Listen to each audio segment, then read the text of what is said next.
रायपुर में मतदान खत्म होने के बाद राजनेता और प्रत्याशी इन दिनों अपनी पुरानी दिनचर्या में लौट आए हैं। बता दें कि कांग्रेस से रायपुर दक्षिण विधानसभा क्षेत्र के कांग्रेस से प्रत्याशी महंत विधानसभा क्षेत्र के प्रत्याशी महंत राम सुंदर दास भी कुछ ऐसे ही तस्वीरों के साथ नजर आए हैं। वहीं महंत राम सुंदर दास ने साधना न्यूज से खास बातचीत की। छत्तीसगढ़ में विधानसभा चुनाव के लिए मतदान पूर्ण हो चुका है। अब मतदान के बाद सभी को इंतजार है रिजल्ट का। जाहिर सी बात है, जिन मतदाताओं ने अपनी जो मत है वो मत पेटी में बंद की है, ऐसे में जो प्रत्याशी हैं छत्तीसगढ़ के, उन्हें अब इंतजार करना होगा 3 दिसंबर का, चूंकि इस दिन रिजल्ट आने वाले हैं। लेकिन अब जब मतदान हो चुका है तो जो राजनेता हैं, उन राजनेताओं की वर्तमान जो जीवन है, जीवन शैली है, वो किस प्रकार से है, ये हम समझने की कोशिश कर रहे हैं।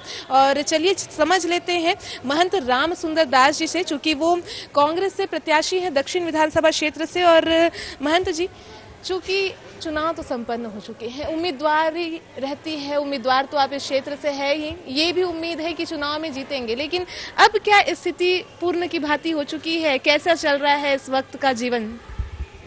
हम लोग दुआधारी मठ में, जैतोसव मठ में रहते हैं और हमारी आश्रम व्यवस्था है। हमारे यहाँ प्रतिदिन प्रातः 4 बजे जगने का और स्नान ध्यान करके भगवान रघुनाथ जी के, ठाकुर जी की सेवा करने की परंपरा परिपाटी है। और वो हम तब भी करते थे जब चुनाव का मैं चुनाव प्रचार भी करता था, तब भी ये मेरे साथ दिनचर्या लगा हुआ है।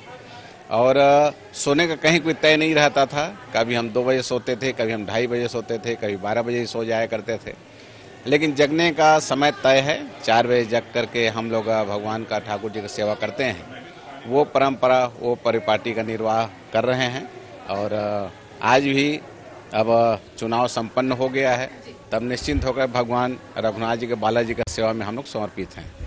वो चुनावी जीवन शैली और ये आराध्यमय जीवन शैली, एक अंतर तो जरूर दिखा होगा आपको, क्योंकि एक अंतर होता ही है। चुनाव के दौर पर आपको भ्रमण करना है, आम जनता से मिलना है, और आराध्यात्मक जो जीवन शैली है, इसकी एक अलग परंपरा, अलग तस्वीर होती है। उसमें अंतर केवल इतना ही होता था कि जैसे अभी हमको चुनाव प्रचार नहीं करना है, तो मनसा वाचक समर्पित होकर भगवान की आराधना में हम लोग लीन हैं। जब चुनाव प्रचार जाना होता था तो मन में एक मतलब हड़बड़ाहट रहती थी कि कितना भगवान का, ठाकुर जी की सेवा करना है, अब इतने समय में ही करना है, उसके बाद फिर चुनाव प्रचार कर निकलना है, कार्यकर्ता आ गए होंगे उनके साथ निकलना है। ये मन में एक हड़बड़ी रहती थी, समय का बंधन रहता था। और इस समय ऐसा कहीं कुछ नहीं है, इत्मीनान से हम लोग ठाकुर जी की सेवा कर रहे हैं। और आज संयोग से आंवला नवमी है, जिसे अक्षय नवमी कहा जाता है। तो भगवान रघुनाथ जी के, बालाजी की सेवा करने के पश्चात आंवला वृक्ष का हम लोग पूजा अर्चना किए हैं। भगवान को वहाँ विराजमान का उनका पूजा अर्चना कर रहे हैं। सही भक्तगण आए हैं। आज के दिन को अक्षय कहा जाता है। आज जो भी पुण्य कार्य किया जाता है वो अक्षय रहता है, अक्षुण्ण रहता है, इसलिए लोग आ रहे हैं। और यह भी परिपाटी परंपरा हमारे भारतीय संस्कृति सनातन धर्म की है कि आज आंवला वृक्ष के नीचे भोजन बनाने का, आंवला वृक्ष के नीचे बैठकर प्रसाद पाने का एक अपना अलग महत्व है। और आज उसी पूजा हम लोग लगे हुए हैं। मेल जोल का जो सिलसिला आप जिसका जिक्र कर रहे हैं, चाहे वो राजनीति में हो या फिर इस जीवन में जिसमें आप तमाम पुण्य के कार्य करते हैं, तो ये दोनों ही जीवन शैली लगभग सेम है क्या, समान है क्या, हम क्या समझे इसे? निश्चित रूप से समान ही है। जब हम लोग मठ मंदिर में रहते हैं, भगवान बालाजी के, रघुनाथ जी की गौ माता को समर्पित रहते हैं और तब भी भेंट मुलाकात होती है।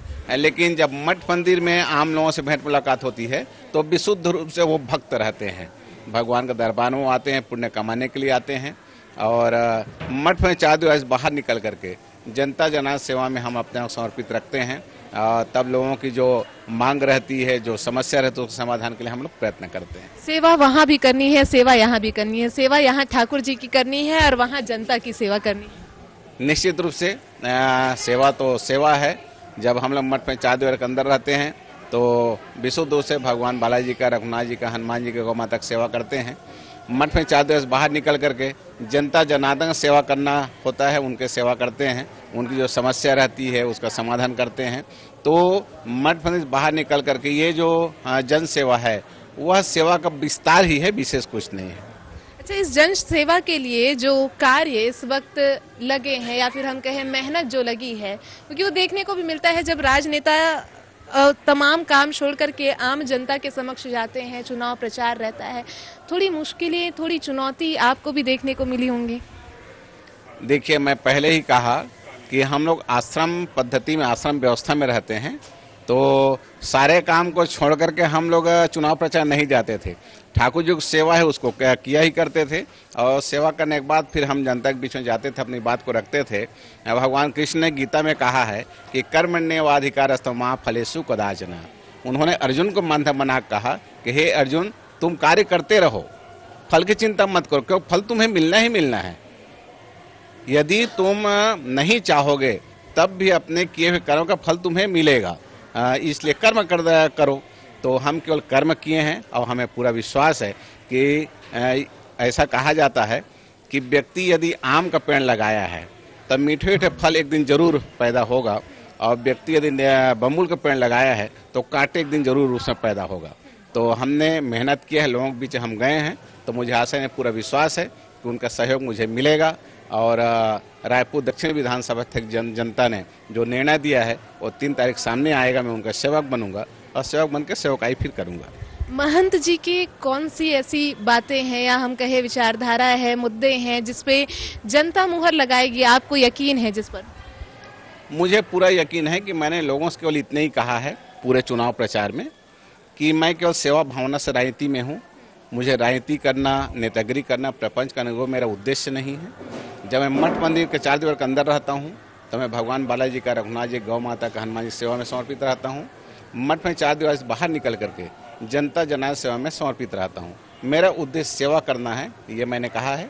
और माननीय मुख्यमंत्री भूपेश बघेल जी ने 5 साल में जो विकास कार्य किए हैं जनता जनार्दन के लिए, यहाँ तक पशु पक्षियों के लिए, भगवान के लिए, उन सब को लेकर के मैं जनता के बीच में गया, और उन्हीं बात को मैंने रखा है कि गौ माता छत्तीसगढ़ में सुरक्षित हैं, संरक्षित रहें, गौवंशी, उनके लिए गौठान का निर्माण किया गया।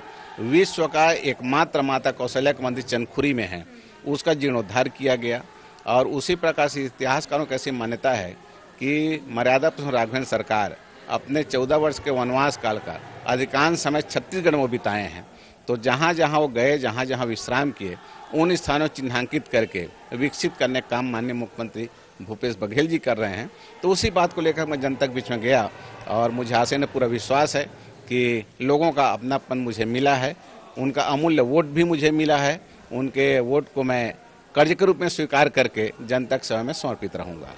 कृष्ण जी की बातों को आपने याद किया, आप कह रहे थे कि फल की चिंता नहीं करनी है, पर छत्तीसगढ़ में परिणाम की चिंता तो जरूर हो रही है इस वक्त। मैंने कहा कि परिणाम की चिंता नहीं हो रही है, चूंकि यह लोकतंत्र है, लोगों ने अपना मत दिया है, उसका परिणाम 3 तारीख को आएगा। तो 3 तारीख की प्रतीक्षा है, चिंता नहीं है। चलिए, तो 3 दिसंबर की प्रतीक्षा है, चिंता नहीं है, ये कहना है महंत रामसुंदर दास जी का। और इन दिनों जो पुरानी जीवन शैली थी, उस पुरानी जीवन शैली में वे पुनः लौट चुके हैं। चूंकि चुनाव था छत्तीसगढ़ में, चुनाव प्रचार अभियान में भी एक प्रत्याशी के रूप में उतरना था, साधु संत के स्वरूप में ठाकुर जी की सेवा भी करनी थी। तो ये एक दिनचर्या जरूर उनकी देखने को मिली। बहरहाल जीवन शैली पूर्ण की भांति अब लौट चुकी है, लेकिन इसका इंतजार हमें करना होगा कि आखिर 3 दिसंबर को क्या होता है। 3 दिसंबर को जब परिणाम आएंगे तो इस क्षेत्र की जनता जनार्दन, जिन्होंने अपनी मत पेटी में बंद करके रखी है, इसका परीक्षा फल किस प्रकार से निकलता है, ये जरूर देखना होगा। इस समय सहयोगी डीके सिन्हा के साथ आकांक्षा तिवारी, साधना न्यूज, रायपुर। छत्तीसगढ़ में विधानसभा